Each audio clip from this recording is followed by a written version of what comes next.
Hi guys, this is Dara Naraghi Yep. from Columbus, Ohio with the Twilight Order. Hi.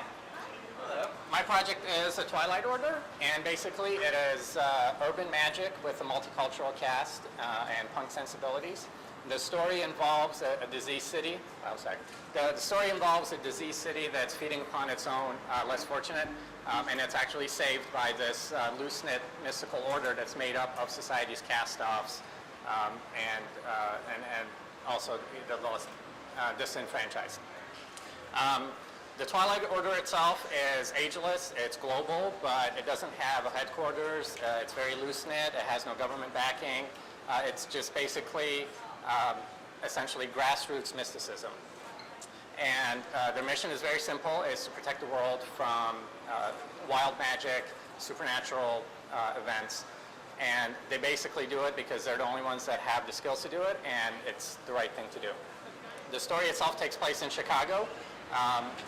What happens is an unusual number of transients are turning up dead. The linchpin character is an Iranian-born mystic by the name of Batman, and he's been in the order for decades. He can sense that there is something more to these deaths. So what he does is begin to investigate it, and in the process, he brings in 3 initiates into the ranks and trains them and helps them to develop their own powers. And they include a Chinese-born woman that's pretty much lived most of her life in foster homes. She currently runs a women's shelter. She has a personal motive for wanting to get involved. Her name is Jen.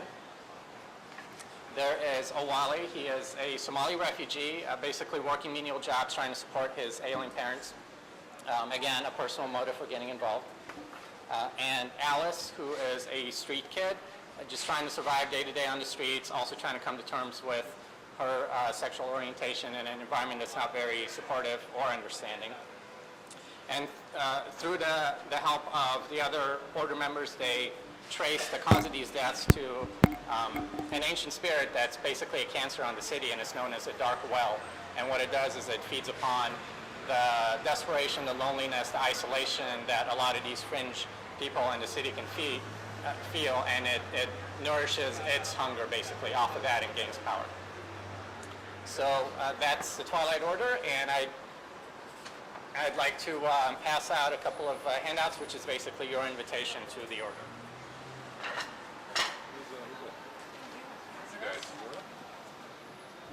Thank you. Thank you. Thank you. Thank you, sir. It's Dara, right? Yes. Dara? Actually, a lot of very compelling concepts in there. I love the idea of urban magic. I've got a couple of concepts myself that kind of play with those themes. I think blending the old world, which is the magic, the fantasy, with this urban setting of modern technology and modern man and modern problems it's always going to be a compelling combination. Something like this would be execution driven. You know, Yeah. what exactly is, I get that the city is diseased, we have to figure out why that is, you know, how that makes sense, why it's feeding on just the homeless, and what our heroes here are going to do about it specifically. Got any ideas on that? Yes, basically the way I want to treat the cities is cities are almost like humans, so they can have their own ailments, and there's different kinds of ailments. So in this case, this spirit is essentially like I said, like a cancer that's growing, and that's how it feeds, where there could be any number of other threats or ailments to the city. But in this one story, I just want to concentrate on that. And the climax of the story will be essentially a metaphysical battle between this spirit and the mystic and his new initiates, and it spills over into the physical world. One of the characters ends up dying, but the whole process is to try to save essentially the soul of the city. This psychic vampire sort of vibe evil thing, does it have a physical presence? It makes a physical manifestation. I called it the dark well because it's almost like a well that you fall into that you drown in. And so when it finds people that are so destitute and desperate, it essentially drowns them.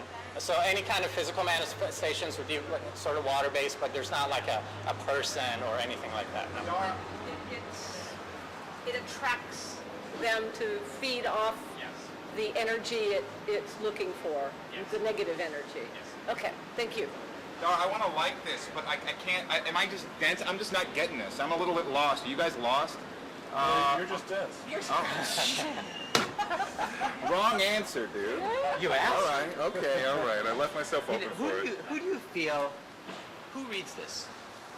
Reads this? Who's it? What Uh, is they- the demographic? The audience that's into independent comics, independent music, basically stuff just slightly off of the mainstream, because it has a lot of obviously mainstream elements with the mysticism and science fiction, if you want to call it whatever. But I really wanted to keep it more street level, not the colorful Doctor Strange magic, but more stuff that affects people in day-to-day life. And then the characters, I wanted to make them very real characters that people could relate to. They have problems. They're just trying to survive. My opinion as for the publishing arm of our company is that I'm not sure this is the one. I think that you're good at coming up with stories. I think that one of your stories would click with us. Maybe, perhaps this one, but I'm not into all the different characters you have, and perhaps on a refined pitch, it might be. But I think you did a good job, and I think you have stories in you. Thank you. Thank you. Thank you.